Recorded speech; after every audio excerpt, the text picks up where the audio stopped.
Greetings, African people. Today I am here to educate you about the William Lynch story. This takes place the year 1712. Please bear with me because I'm going to take my sweet time to get through this video because I'm hoping that you will understand our position as African people in the world.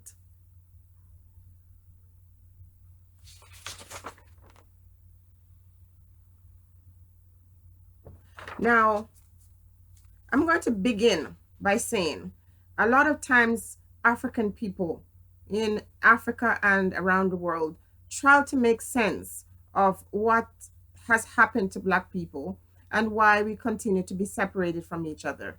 The Jamaican refuses to identify as African. The American, in some cases, say that they're not Africans. And when they identify as African, they have these tiers where one is supposed to be better than the other. So then you'll have the African in Africa say the Jamaican is not a real African, and vice versa. And you'll have individuals in my country who completely alienate themselves from their own race.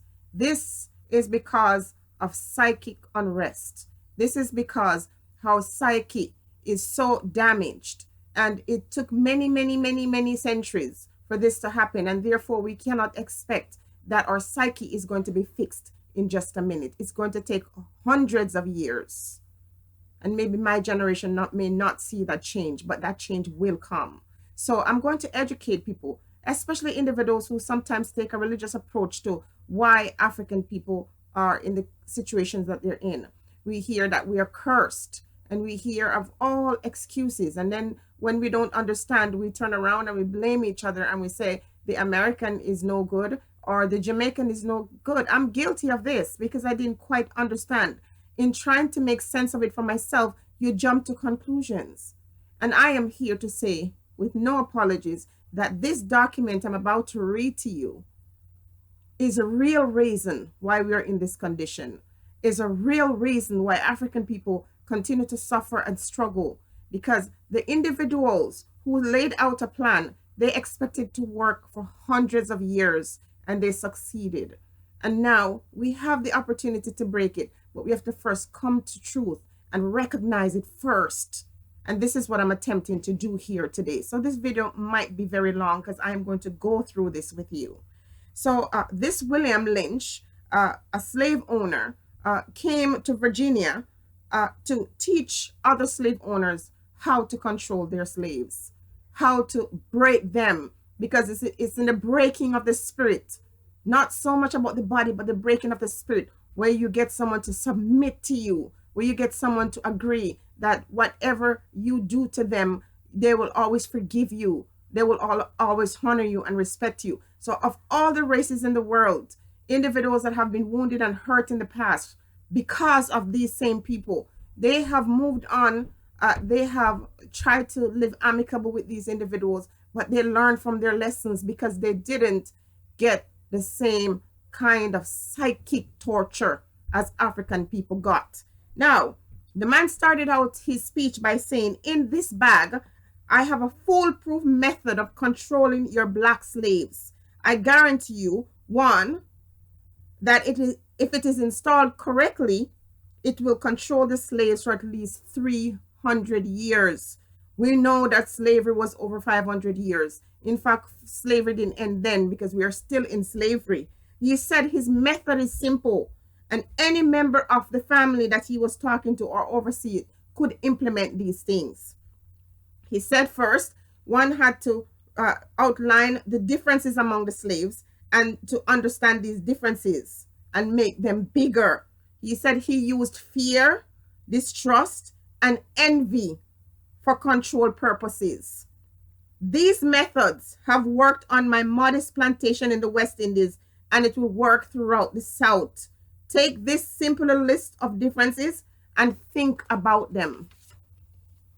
He said, on the top of my list is age, but it is there only because it starts with an A. The second is color or shade. There is intelligence, size, sex.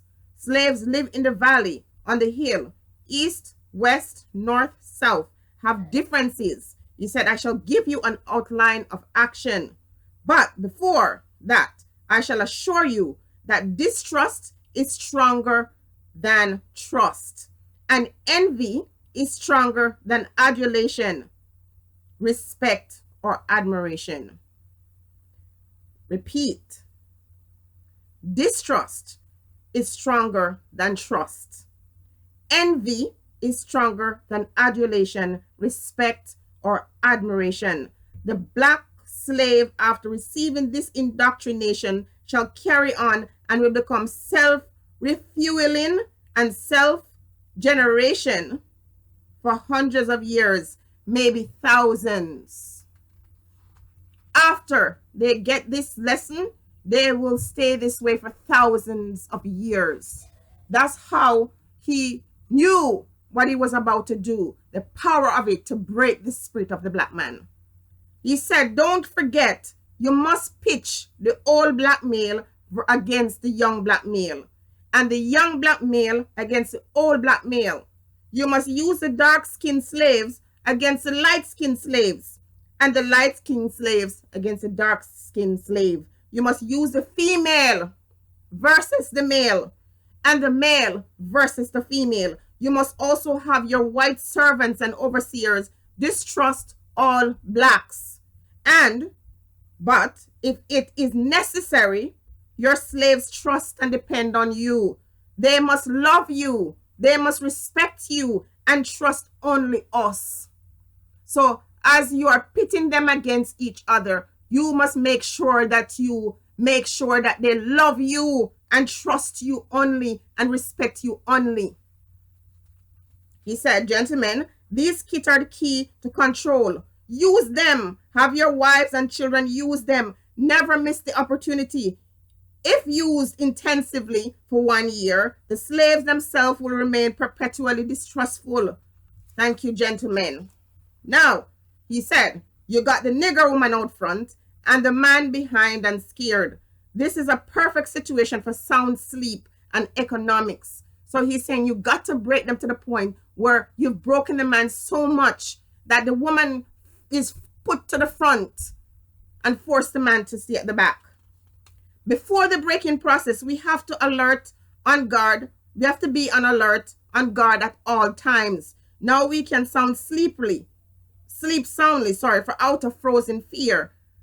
His women stand guard for us. So he's saying, let's break him to the point to where he will destroy him and he's fearful of us. And then give his woman some leverage to the point where she's actually working for us against him. He cannot get past his infant slave process. He is a good tool, now ready to be tied to the horse at a tender age. By the time a nigger boy reaches the age of 16, he's soundly broken in and ready to live sound and ready for life sound and efficient work and the reproduction of a unit of good labor force. Let us make a slave a slave. And in order for us to do that, we need a black nigger man, a pregnant nigger woman, and her baby nigger boy.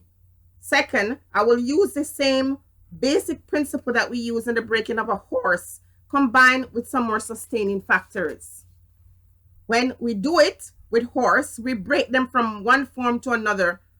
That is, we reduce them from their natural state in nature, whereas nature provides them with the natural capacity to take of their needs and the needs of their offspring. We break that natural string of independence from them and thereby create a dependency state so that we may be able to get from them useful production for our business. So here he is comparing how you break a horse with how you break a black man.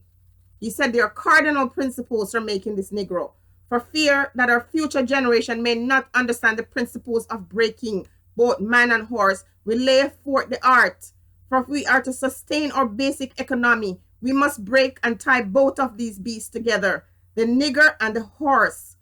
We understand that short-range planning in economics results in periodic chaos, so that to avoid turmoil in the economy, it requires us to have a breadth and depth in long-range comprehensive planning, articulating both skills and sharp perception. So he's saying whatever we're doing today, we're not just doing it for today, we're doing it for generations to follow. These ancestors were preparing for the new generation to ensure that what they did to the black man then will continue throughout time. We lay down the following principles for long-range comprehensive economic planning. We hold above 6 cardinal principles as true to be self-evident based on the following discourse concerning the economics of breaking and tying the horse and the nigger together. The natural nigger is dangerous, even if he's captured, for they will have a tendency to seek their customary freedom, and in doing so might kill you in your sleep. You cannot rest. This is why we still see people are naturally afraid of African people, because this dialogue, this ideology have gone out from then until now. The black man is considered dangerous, and the white man always feels that he must be fearful of him because that's what his fathers told him. 1712, this was put out there. He says, the black people sleep while you're awake and are awake while you're asleep. They're dangerous near the family house, and it requires too much labor to watch them away from the house. Above all, you cannot get them to work in the natural state. Hence, the nigger must be broken. That is, break from them from one form of mental life to another. Keep the body and take the mind. In other words, break the will to resist. Now, the breaking process is the same for both the horse and the nigger, only slightly varying in degrees. But as we said before, there's an art in a long-range economic planning. You must keep your eyes and thoughts on the female and the offspring of the nigger. Completely break the female horse until she becomes very gentle, whereas you or anybody can ride her in comfort. Breed the mare and the stud until you have the desired offspring. Then you can turn the stud to freedom until you need him again. Train the female horse whereby she will eat out of your hand, and she will in turn train the infant horse to eat of your hand too. So he's saying, if you train the black woman in a certain way, you're gonna have her eating out of your hand, and the woman who is a life giver and the nurturer will pass that down to her children. So the black women who were taught from very early on to see the black man as useless and worthless, when she watched her African man getting tar and feathered and attached to 2 horses and ripped apart, that sent the fear of hell. I didn't say this. This man said, it sends a fear of hell in the other nigger men that watch, and it makes the nigger woman put themselves in line. When it comes to break the uncivilized nigger, use the same process but vary in degree and step up the pressure so as to do complete reversal of the mind. By her being left alone, unprotected, and the male image destroyed, the ordeal caused her to move from her psychological dependent state to a frozen independent state. And that's what we see now. You find black women are saying, we don't need black men. We don't want them. They're no use. They're useless. They call them all kinds of names, not understanding how these things are designed. Based on this Willie Lynch story from 1712, they were designed, black women were designed to look at our men in shame and separate ourselves from them. In this frozen psychological state of independence, we will raise her male and female offspring in reverse roles.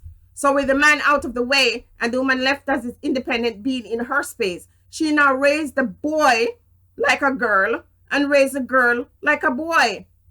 Now she raises her daughter to be independent and tell her daughter she doesn't need a man. She doesn't need a black man.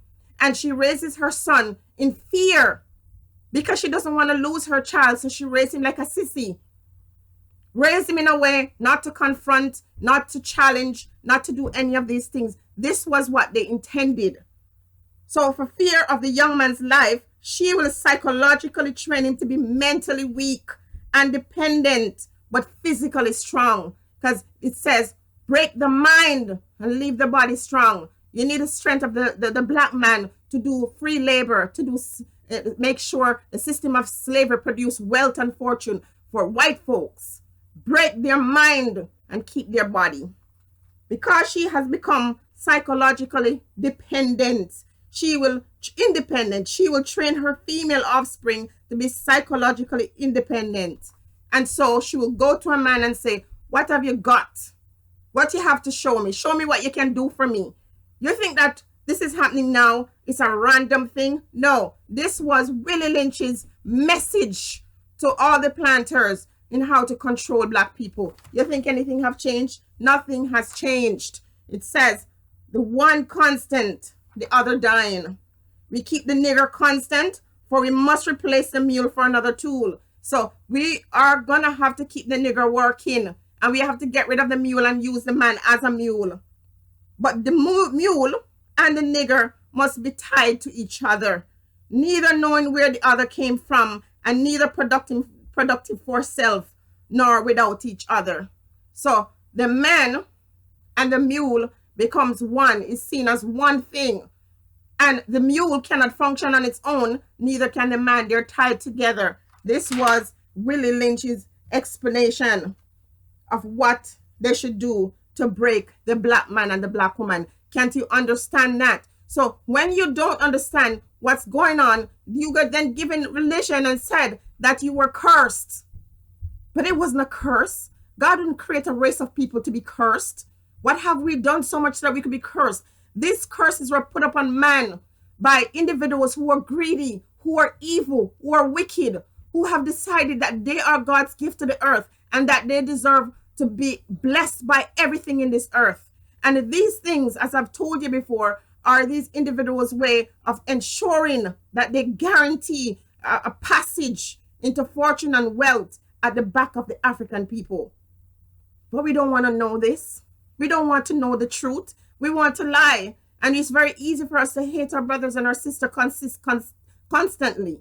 It's very easy because if we acknowledge that something is wrong in our community and we go in search of finding out what is wrong and we try to fix it without hating each other, without understanding that the black man and the black woman are both victims in this whole thing, then that means we have to do work and we're lazy. We don't want to do any work.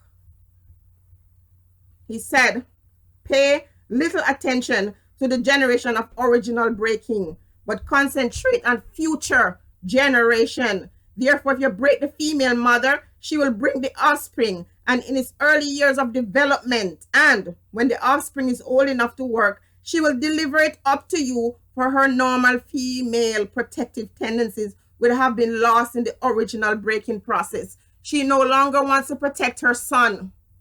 She will deliver her son to you.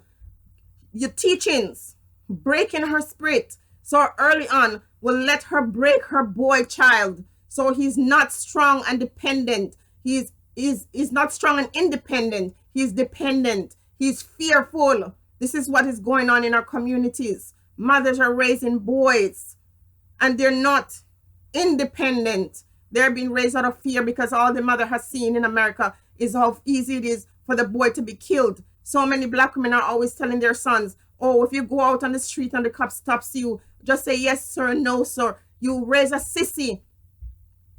But I don't blame these women. I don't blame these women. This is generation. This was 300 years of teaching. And black women and men watching men being hung on trees. He mentioned something there about how he came and he smelled the stench of dead bodies. And it was not a good idea that these plantation owners were hanging the men because he said it was waste of good resources. Don't hang them and lose your money from the money invested in these persons. Break them so they will be obedient.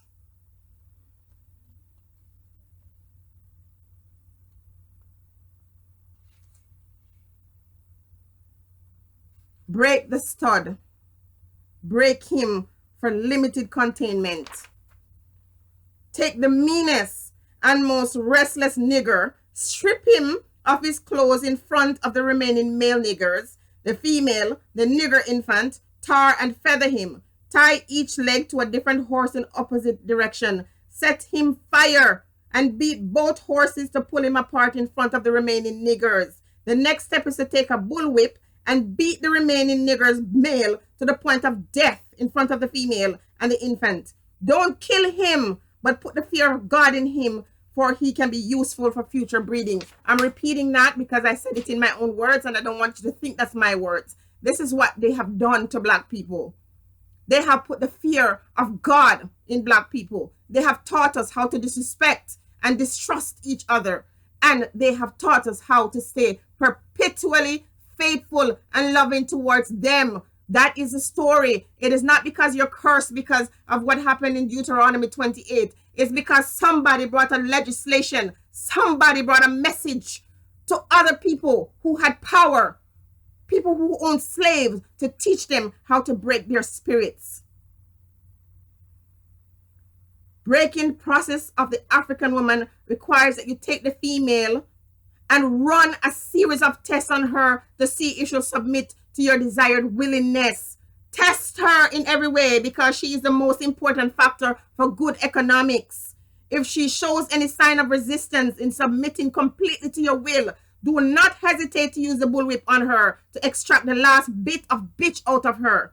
Take care not to kill her, for in doing so, you spoil good economics. When in complete submission, she will train her offspring in the early years to submit to labor when they become of age. So if you find a rebellious Black woman, beat her, get every bitch out of her. And when you break her to the point, now you have a powerful tool for you, because the Black woman is going to ensure that her son will continue free labor and submission. Understanding is the best thing. Therefore, we shall go deeper in this area of the subject matter concerning what we have produced here in this breaking process of the female nigger. We have reversed relationships. In our natural uncivilized state, she would have a strong dependency on the uncivilized nigger male, and she would have had a limited protective tendency towards her independent male offspring, and would raise the female offspring to be dependent like her. Nature has provided time with this balance. So what he's saying here is that you reverse the roles. You get the woman to break the nigger boy to the point where he's now weak, where he can't challenge authority, and you turn the Negro girl into the one who has power. When you put the female as the one who you use to do these things for you, then we will have we'll have generations of slaves. We reverse nature by burning and pulling one civilized nigger apart and bullwhipping the other to the point of death, all in her presence.